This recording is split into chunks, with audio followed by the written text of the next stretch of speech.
Assalamualaikum warahmatullahi wabarakatuh. Sahabat semua, ketemu lagi dengan saya Hendra Syah di Hendra Syah Official, channel YouTube yang terus berusaha memberikan inspirasi bagi Anda semua. Dan kali ini kita akan belajar banyak dari sosok perempuan pembelajar, Ibu Esti Wulansari. Assalamualaikum Bu Esti. Waalaikumsalam. Dan sahabat semua, nanti kita akan ngobrolin banyak sekali aktivitas yang dijalani oleh Ibu Esti ini, mulai dari sebagai praktisi talent mapping, kemudian juga dia adalah ketua yayasan dari Taman Kanak-kanak ya Bu ya? PAUD Inklusi Kasya yang ada di Desa Cirih di Ulekaring. Dan untuk itu sahabat semua, saya akan mengajak ngobrol supaya kita bisa mendapatkan insight yang lain dari tokoh perempuan kali ini. Bu Esti, iya, Pak. Terima kasih ya sudah menyiapkan waktu buat kita ngobrol.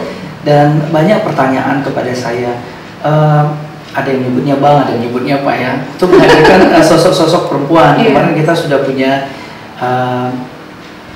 Ihan Nurdin, sosok pemret perempuan. Ada juga kita mengupas buku dari Ibu Profesor Eka Sri Mulyani, dan sekarang kita ngobrol dengan Ibu Esti gitu.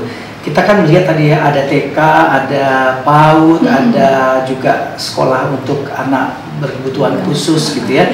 Dan kita tahu juga dari data Bu Esti juga sebagai praktisi talent mapping. Kayaknya nih lengkap banget ya, A sampai Z gitu. Dan kalau kita berbicara bahwa perempuan itu sebagai madrasah pertama bagi anak-anaknya, apa sih yang ada dalam pikiran Bu Esti sehingga kayaknya semua kegiatan itu nggak membuat capek, walaupun capek pasti ada ya Bu ya, tapi tetap semangat menjalaninya untuk memberikan manfaat bagi orang. Apa yang ingin dicapai Bu? Ya. Alhamdulillah sih Pak Hendra, terima kasih sebelumnya nih, maksudnya dipercaya gitu kan, berbagi gitu kan, walaupun mungkin ya belum pantas lah sebetulnya. Pantas aja. Masih banyak orang-orang lain yang lebih hebat, mungkin saya pengen berbagi aja gitu kan, sekilas lah. Sebetulnya saya seorang ibu rumah tangga. Sejatinya saya seorang ibu rumah tangga gitu kan, tapi ketika lahir anak yang pertama gitu kan, mungkin karena luka pengasuhan juga ya, saya kan dulunya gitu kurang mendapat sentuhan dari ibu gitu. Jadi saya produk titipan nih. Di masa kecilnya. Di masa kecil, jadi dititipkan ke keluarga lain gitu kan. Jadi saya tuh kayak semacam punya visi ke depan gitu kan. Ini kalau saya jadi ibu gitu kan, misi lah ya ke depan, kalau saya jadi ibu saya tidak mengulangi kesalahan yang sama gitu kan. Bukan berarti saya dendam terhadap orang tua, tidak gitu kan. Insya Allah saya sudah berdamai dengan itu gitu, sudah memaafkan, sudah melalui itu. Tapi saya ingin memberikan yang terbaik kepada anak. Jadi ketika anak saya lahir, kemudian juga ada indikasi dia memiliki kekhususan gitu ya, saya merasa bahwa saya memang tidak boleh berhenti belajar gitu.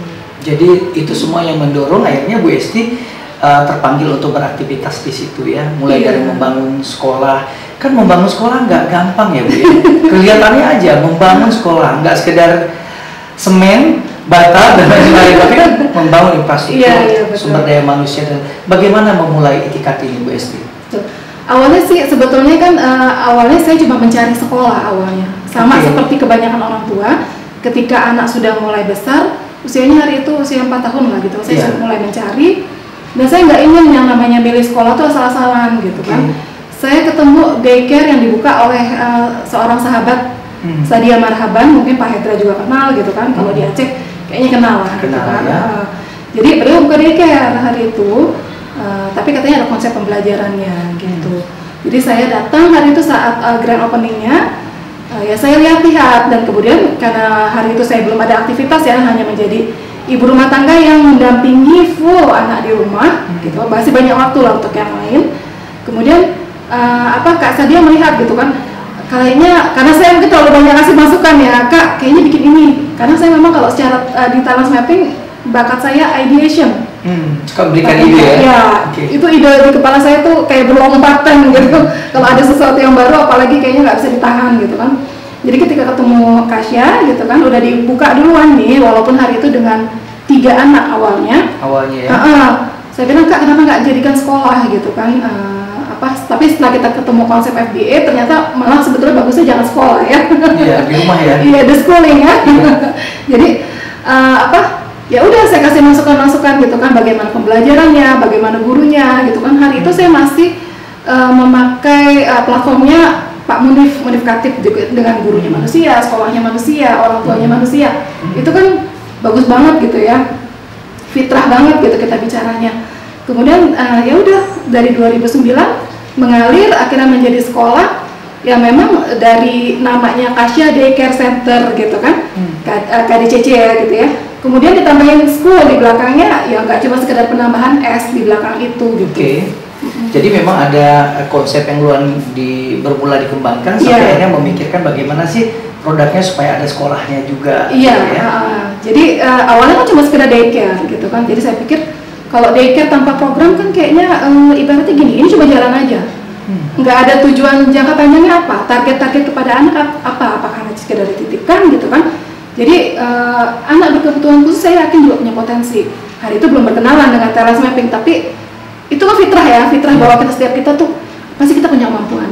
Anakku aja punya kemampuan, apalagi anak-anak lain gitu kan yang memang anak kebanyakan. Kalau kami tidak menyebut anak normal, kalau di luar sana kan bilang anak normal sama anak berkebutuhan khusus. Kalau kami bilang anak normal tuh anak kebanyakan. Kebanyakan anak seperti itu. Iya betul. Baik Bu Esti, kan nggak gampang ya kalau membangun sebuah ide yang inklusi seperti itu bagi anak berkebutuhan khusus. Tapi saya merasa excited juga mendengarnya bahwa memberikan perhatian pada anak yang tidak seperti anak kebanyakan kan itu butuh ekstra juga ya. Betul. Bagaimana sih mengumpulkan orang-orang yang punya ide yang sama, energi yang sama, akhirnya Bu Esti juga nggak merasakan capek sendiri dalam tanda kutip ya. Gitu artinya berbagi itu gimana membangun awalnya Bu Esti? Pastinya kita harus menyeleksi tim dulu gitu kan. Itu kalau di Kasya mengalir sih alamiah gitu kan. Jadi ada seleksi alam gitu. Saya pada dasarnya saya orang yang percaya setiap orang.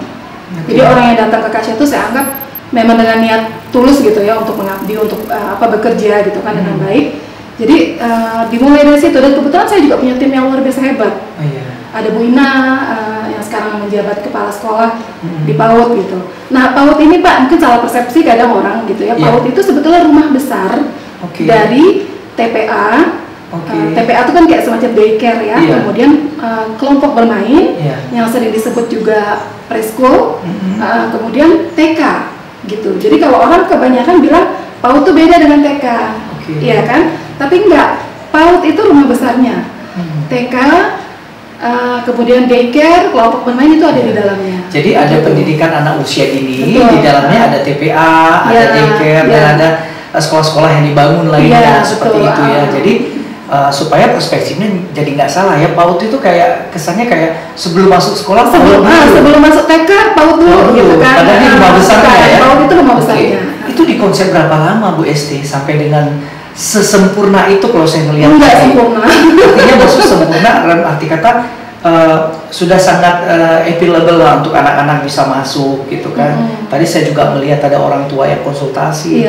Kan jarang ya zaman sekolah sekarang itu tuh yang memberikan kesempatan pada orang tua untuk masuk kan, menyelami anaknya juga. Artinya jangan hanya berpikir nitipkan anak sekolah tuh kayak menjemur pakaian supaya diambil gitu kan ya. Bagaimana dimulai membangun konsep itu?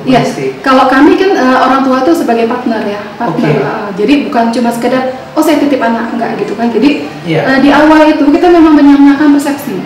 Jadi orang tua sebelum memasukkan anak ke sekolah, Kasya itu ada yang namanya duduk sama-sama kayak kita gini lah duduk gitu kan. Duduk berbarengan. Itu satu-satu orang tua. Per orang tua? Jadi Kasya itu tidak menerima seperti sekolah kebanyakan ketika di awal tahun ajaran masuk banyak itu enggak gitu kan. Enggak. Jadi kapanpun Kasya buka. Kapanpun Kasya buka. Dan kebanyakan kami nih ya, biasanya bulan-bulan September, bulan-bulan Oktober tuh baru kita terima anak gitu kan ya. Maaf cakap gitu kan, anak-anak yang sudah bersekolah di tempat lain gitu kan, tapi ternyata memiliki hambatan dan sekolah tersebut mungkin tidak bisa mengatasinya karena tidak paham, bukan karena tidak mampu, tapi karena tidak paham kondisi si anak. Mungkin karena anak itu terlalu aktif. Jadi kan sementara kalau di lokal sekolah biasa itu kan satu guru, dua guru itu menangani puluhan anak. Sebetulnya kurang bisa ya gitu, apalagi kalau ada anak berkebutuhan khusus gitu. Bu Esti, nggak gampang kan punya atau mengasuh anak dengan berkebutuhan khusus. Dan itu saya surprising juga. Maksudnya sekolah ini sekarang mulai masuk bulan depan boleh masuk, lusa boleh masuk, gitu kan? Ya. Tapi banyak nggak mendapatkan case yang misalnya si anak sudah sekolah dulu di sekolah umum sebelumnya, terus mendapatkan misalnya ada kendala karena kebutuhan khusus, terus masuk ke sini akhirnya, terus ditangani dengan baik gitu, dan mereka bisa, kalau bisa disebut sembuh lah arti kata, mendapatkan terapi yang benar gitu ya. Itu berapa lama waktunya Bu Esti sampai akhirnya si anak tuh merasa kayak tenang dan diterima di sekolah ini? Ya sebenarnya kalau bilang berapa lama itu relatif setiap anak gitu kan, karena kan kalau kita bicara hambatannya apa juga itu kan sangat spektrumnya juga luas gitu. Betul. Kan kita bicara yang namanya gangguan apa, misalnya hambatan apa, itu spektrumnya sangat luas. Jadi setiap anak tuh penanganannya juga sangat individual gitu, nggak bisa kita samakan seperti itu. Makanya ada yang namanya terapi one-on-one gitu, satu persatu ya. Iya, jadi setiap 45 menit paling tidak kalau memang dia membutuhkan terapi. Tapi ada sebagian anak ABK yang memang tidak memerlukan terapi one-on-one tapi terapi sosial. Jadi anak-anak ini peer group. Jadi peer group. Jadi teman sebayanya menjadi terapis gitu. Jadi anak-anak yang ini sekarang kasus banyak sekali anak-anak terlambat bicara. Penyebabnya sebenarnya gadget, TV, ya kan, terlalu banyak HP, gitu kan. Itu sekarang banyak kita tangani. Dan rata-rata Pak Hendra. Iya begitu ya. Dan orang tua kan harus terlibat aktif ya Bu ya. Iya betul. Untuk supaya anaknya gampang. Betul. Sembuh lah bisa disebut, artinya bisa aktif kembali. Selama ini pengalaman Bu Esti, orang tua welcome nggak dengan begitu, atau juga masuk pun ke pendidikan inklusi terus pengen juga anaknya bisa dibantu oleh guru gitu, sementara perannya kurang, atau orang tuanya mendukung juga nggak kalau di sini? Ya sebenarnya pengalaman apapun ada sih gitu kan. Ada orang tua yang memang mendukung, ada orang tua yang katakan masih setengah-setengah ya gitu kan. Ada juga yang coba sekedar ya udah nggak apa-apa, yang penting Kasya melakukan apa kami ikut gitu kan. Di situ tarafnya. Ada juga yang boleh kita katakan abai, ada juga gitu. Dan itu sudah 11 tahun kan Kasya berdiri. Paut Kasya berdiri sudah 11 tahun, sudah cukup kaya dengan pengalaman ya, karena kita praktisi nih kan, jadi menghadapi berbagai kasus gitu. Cuma orang tua yang terlibat dengan yang tidak terlibat itu berbeda pasti capaiannya di si anak. Orang tua yang betul-betul terlibat akan kelihatan kemajuan, kemajuan si anak sangat signifikan. Kemudian juga si anak juga mudah diajak bekerja sama jadinya gitu. Jadi kendala tetap ada, tapi kalau misalnya orang tua supportnya besar, pasti akan cepat jalan keluarnya juga. Karena kami percaya Pak Hendra, terapis terbaik seorang anak ABK adalah orang tuanya. Iya. Jadi ini peringatan keras bagi orang tua. Saya juga merasa, kadang secara pribadi juga merasa sedih juga ya kalau misalnya mengambil inspirasi dari orang lain terus feedbacknya ke diri sendiri gitu. Ternyata banyak yang belum kita lakukan untuk anak-anak kita masing-masing di rumah. Bu Esti, saya pengen tanya, dengan berbagai macam aktivitas ini kan tujuannya adalah membantu, menyembuhkan. Saya sering mengatakan kepada teman-teman yang kadang-kadang suka komplain, cerita dengan kondisi anaknya seperti ini. Saya pernah merasakan juga, tapi saya bilang kita harus menemukan itu pada sekolah-sekolah inklusi. Jadi nggak semua sekolah bisa menerima semua perilaku atau adaptasi anak-anak. Banyak teman-teman saya melapor, aduh saya ini cemas nih karena dipanggil ke sekolah anak saya dianggap terlalu bandel. Bahkan terus katanya anak saya tuh mengadu bahwa dia dibully di sekolah oleh gurunya sendiri karena dianggapnya mungkin terlalu, kalau bahasa di sini tuh terlalu lasak ya, terlalu bandel. Padahal mungkin kalau di sekolah inklusi hanya anak bertemu guru yang pas. Gitu. Ini memilih guru itu kan juga nggak gampang ya Bu.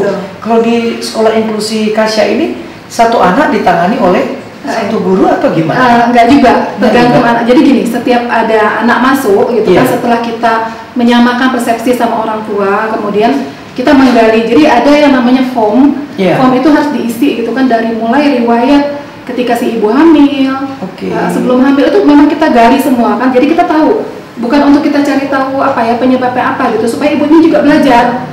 Jika memang karena sebelum dia hamil dia mungkin kurang sehat gitu kan, atau ketika hamil dia ada masalah sehingga akhirnya menghasilkan anak yang berkebutuhan khusus, berarti kan dia juga harus ada awareness-nya di situ supaya tidak terulang gitu. Walaupun mungkin kan Allah pasti sudah mempunyai takdir gitu ya, sudah memberikan takdir kepada setiap orang gitu. Tapi alangkah baiknya kalau kita tuh belajar dari pengalaman itu, apa nih penyebabnya itu gitu. Kemudian dari situ itu kita bisa berangkat ke assessment, kemudian treatment gitu. Jadi ada yang namanya observasi, kemudian setelah observasi itu kita baru bisa mengakses. Kalau memang berat kasusnya, itu kita ada Bu Hana itu psikolog klinis. Jadi beliau nanti akan membantu untuk menegakkan diagnosa. Kalau udah kasusnya berat ya untuk si anak gitu ya. Iya, betul. Tapi sekolah tetap terus berlangsung ya? Tetap berlangsung, iya. Jadi kita memang biasanya ada satu guru yang kita tugaskan khusus gitu untuk mendampingi di masa observasi gitu. Nanti setelah penegakan diagnosa sudah ketahuan, ini loh treatment yang harus dilakukan gitu, itu baru kita kembalikan duduk dengan orang tua. Yuk kita sama-sama. Kalau kita perlu rujuk memang ke profesional, misalnya apakah maaf anak-anak saya berapa sih yang perlu untuk fisioterapi, ya udah kita rujuk gitu. Tapi kita tahu dulu penyebabnya harus kemana seperti itu. Harus kita cari dulu, karena kan gini, yang namanya dokter aja periksa penyakit kan harus didiagnosa dulu. Dan harus konfirmasi sama pasiennya, ya kan. Pak, ini ada rasanya gimana kan gitu ya. Kalau anak-anak ini ABK tidak bisa kita tanya gitu kan. Jadi memang observasinya harus kita lihat, kita juga harus terlibat. Ya, artinya keterlibatan guru, orang tua, dan seperti Bu Esti, kalau misalnya ada sesuatu yang perlu dirujuk, ditegakkan oleh konsultan ahli, barangkali psikolog ahli, seperti itu. Karena kan kita kan tidak di ranah menegakkan diagnosa, kita praktisi kan Pak, jadi memang ada psikolognya memang yang bisa menangani. Tapi proses bantunya tetap dilakukan di sekolah ini ya. Oke. Tadi kita bicara sekolah, sekarang kita bicara aktivitas. Bu Esti sebagai ketua yayasan, saya tahu juga Bu Esti ini sebagai salah satu pendahulu juga di gerakan telemapping di Aceh ya, bersama sekitar 4 atau 5 teman-teman yang lain. Bu Esti gimana sih senangnya bisa memastikan membantu orang, untuk bisa memahami bakatnya supaya dia tidak terlanjur sesat beraktivitas di ini. Bagaimana ini juga dilakukan di sekolah ini atau dilakukan di komunitas yang lain? Ya alhamdulillah sih Pak Hendra ya, sebetulnya saya percaya yang namanya hidayah itu bukan datang tiba-tiba. Dia pasti dicari. Jadi ketika periode kita mencari itu, kalau betul-betul kita mencari, Allah pasti kasih. Kayak gitu kan. Saya dalam proses mendidikan anak saya memang selalu meminta Allah tunjukkan jalan kebaikan, jalan kebenaran gitu kan. Kalau bisa ini bukan cuma untuk anak saya gitu kan, tapi untuk orang banyak kayak gitu kan. Terus saya ketemu FBA awalnya, Fitrah Based Education. Luar biasa kita aplikasikan di rumah gitu kan, sampai mungkin aneh ya buat orang banyak gitu, bahwa yang namanya keluarga rumah harus punya misi gitu kan, kayak perusahaan aja gitu. Tapi kami sudah melakukan itu gitu, dan ternyata itu luar biasa gitu efeknya gitu. Bagaimana kita akhirnya bonding ulang sama suami ya kan, kemudian sama anak-anak juga kita tahu arahnya lebih jelas. Keluarga kita mau ngapain sih gitu kan, keluarga kita bukan cuma sekedar kumpul makan sama-sama gitu kan, tapi kita harus melakukan apa nih itu FBA. Kemudian ketemu talent mapping lagi, luar biasa. Saya ingat sekali waktu Abah Rama bilang kebermanfaatan, satu kata itu aja kayaknya sudah powerful banget gitu kan. Jadi Pak Hendra, awal sebelum saya kenal FBA sama TM itu kan saya ada asma, gitu. Terus memang bertepatan, saya belum ketemu obat yang pas dulunya. Jadi saya seringkali di rumah gitu, misalnya kalau lagi kondisi kambuh, ya di rumah gitu. Jadi saya mengelola sekolah tuh, alhamdulillah punya tim yang hebat gitu kan. Jadi saya tuh datang 3 kali paling seminggu di sekolah Kasian. Tapi ketika ketemu TM berbarengan saya ketemu obat yang pas. Gitu. Jadi memang Allah kayak sudah berkehendak di situ gitu kan. Terus dengan kata-kata Abah Rama yang kebermanfaatan itu, di situ saya kayak mendapat pacuan energinya gitu ya. Saya jadi kayak nggak kenal capek gitu. Sampai suami saya bilangnya, nih udah cukup dulu tuh yang diurus gitu. Udah kebanyakan kayaknya gitu kan. Karena memang nggak tahu lah sejak ini saya kok kayak malah ngegas ya gitu. Maksudnya ini suka selesai, ini bisa gitu, ini pokoknya kayak gitu lah. Semua jalan ya? Semua jalan alhamdulillah. Dan memang kayak juggling dengan banyak bola gitu kan. Memang perlu konsentrasi gitu kan, perlu tahu bagaimana triknya gitu. Tapi ya alhamdulillah gitu. Terus kita juga perlu membangun tim-tim ya. Misalnya kalau saya suka, mungkin Pak Indra kan tahu ya, saya orang relating ya. Saya suka kalau misalnya bekerja sama tuh dengan orang gitu. Dan saya nggak mau yang namanya saya gerak sendiri, saya di depan, enggak gitu. Kita kerja sama-sama, kita bareng-bareng gitu. Itu pun di sekolah saya tanamkan seperti itu. Jadi kolaborasi tetap kolaborasi. Kemudian mungkin ada kaitannya juga tidak, kalau tadi kata Abah Rama kebermanfaatan juga ada kaitannya dengan ikhlas ya. Ikhlas. Berarti dengan ikhlas. Biasanya kalau ikhlas kan kita capeknya nggak terasa. Iya betul, bisa jadi ya. Dan menerapkan itu bisa membagi waktu itu gimana sih Bu Esti? Sebagian di sekolah, sebagian telemapping, dan saya tahu juga beberapa kali masuk dalam grup WA grupnya Bu Esti yang memacu untuk menulis untuk workshop ini. Lembaga pendidikan gitu kan, terus ditimpa pandemi ini itu luar biasa gitu Ya. Karena kan yang namanya membangun sebuah lembaga pendidikan itu kan nggak mudah ya, masih betul-betul kita harus fokus gitu kan, tiba-tiba ketika